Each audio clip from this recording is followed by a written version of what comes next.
राधे राधे। सभी सनातनियों को मेरा प्यार भरा राधे राधे।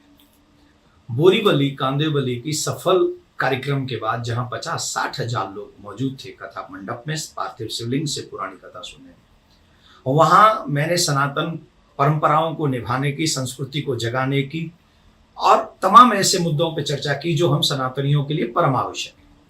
उसके बाद आज 24 दिसंबर सुबह 11:30 पौने 12 बजे करीब में बैठा हुआ था और वहां पर मेरे साथ कुछ लोग थे, हम चर्चा कर रहे थे आज की कथा के लिए।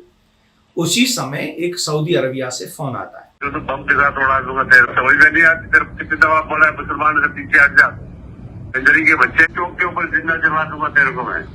पहले मैंने उठाया नहीं क्योंकि मेरा नंबर हर किसी पे होता नहीं, तो मैंने कहा ये पता नहीं कौन है, तो मैंने उठाया ही नहीं पहले।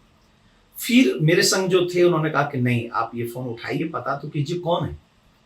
तो मैंने जब फोन उठाया तो उसने इतनी गालियां दी, पता नहीं कहां से लोग ये इतनी गालियां सीख लेते हैं, इतनी गालियां दी। और उसके बाद उसने जो मुझे धमकी दी कि तुमको कितनी बार कहा है कि मुसलमानों से दूर रहो। मैंने कहा मैं तो कभी मुसलमानों के अगेंस्ट बोलता ही नहीं था, हमारे धर्म के किसी भी धर्म के अगेंस्ट नहीं बोलता, मैं अपने संस्कार की बात करता हूं। परंतु उसने मुझे कहा कि मैं तुम्हें बम से उड़वा दूंगा, मैं तुम्हें चौक पे जिंदा जलवा दूंगा, और भी उसने ऐसे बहुत अब्यूज शब्द बोले। खैर मैं सनातनी हूं, मैं सनातन का कार्यकर्ता था, कर रहा हूं, आगे भी करता रहूंगा।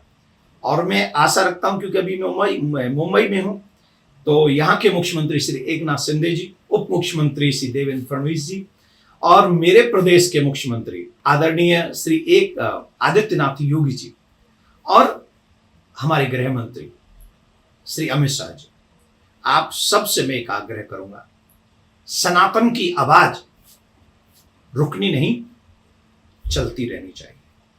तो आप इसमें संज्ञान लें और जो भी संभव हो सके वो कार्य आप करें। और आप सनातनियों से मेरा निवेदन है कि आप सभी एकजुट होइए, सनातन का कार्य कीजिए। हम किसी को मिटाने के लिए नहीं, हम अपने आप को बचाने के लिए और अपनी सुरक्षा के लिए, हम अपने संस्कारों को आगे बढ़ाने के लिए कार्य करते हैं। आप भी प्यार से बोलिए राधे राधे। क्या धमकी थी और आपने उसके बाद क्या एक्शन लिया? देखिए मेरे को तो पता नहीं था, मेरा नंबर तो एक तो सब किसी के पास में होता नहीं है, पर अचानक से क्योंकि नंबर पुराना है इसलिए कहीं ना कहीं से उसने अरेंज किया होगा। और मुझे जितनी गालियां उसने दी तो जीवन में मैंने कभी इतनी गालियां सुनी नहीं, मुझे तो शौक था, मैं कभी सुना भी नहीं मैंने इतनी गालियां, बहुत बड़ी बड़ी गालियां मुंह भर भर के, और बम से उड़ा दूंगा और बड़े चौक पे जलवा दूंगा, और न जाने उसने जो जो बोला है, बोलने योग्य शब्द नहीं है, पर उन लोगों को यही सिखाया जाता। सबसे पहली बात तो मैं ये बता दूं, मैं कभी किसी धर्म के अगेंस्ट नहीं हूँ, मैं किसी धर्म की बुराई नहीं करता हूँ, लेकिन अपने संस्कार, अपनी सभ्यता, अपने समाज के लिए मैं अवश्य काम करूंगा। मुझे किसी की धमकी रोक नहीं सकती है। धन्यवाद दूंगा मैं महाराष्ट्र प्रशासन का, जिन्होंने उस बात को सीरियसली लिया। हमारे लोगों ने जाके शिकायत दर्ज की है और यहाँ के सरकार के प्रशासन के लोगों ने उसको बहुत गंभीरता से लिया है।